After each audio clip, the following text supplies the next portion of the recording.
Identity conversations can trigger really strong emotional reactions and discomfort in people. So a good example of this is when the journalist Joanne Lippman was on a flight. She was seated next to a businessman and she casually mentioned to him that she was on her way to a women's conference. Now, at that point, her previously friendly seatmate got extremely defensive and said, sorry, I'm a man.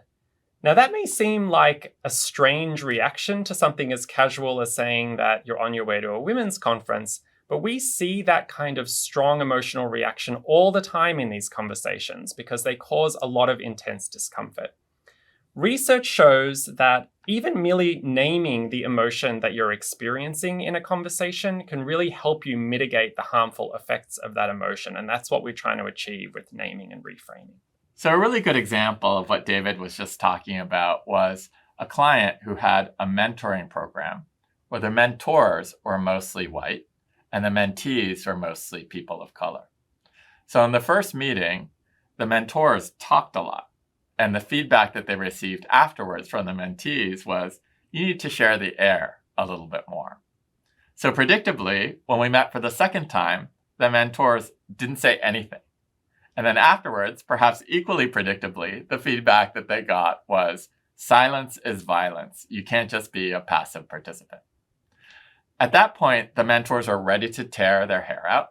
We had to have an emergency meeting with them, and only them. And they said, we're ready to quit. So I prodded them to name their emotion. And they said, well, of course, we're just feeling discomfort. And then we pushed them and we said, what exactly are you feeling? What emotion is it? And when they were able to actually name the emotion as hopelessness, they were able to close the circle by themselves. I didn't need to say another word because one of them said, we're feeling hopeless because we got told to do A the first meeting and then not A the second meeting. And then a colleague of his came in and said, I think we're all being a little bit silly because it's as if we were told the room was too hot, temperature-wise, on the first day, and then too cold on the second day. All we would do in that circumstance is to find the middle ground. And that's what they were able to do emotionally in this instance when they were able to name and then reframe their discomfort.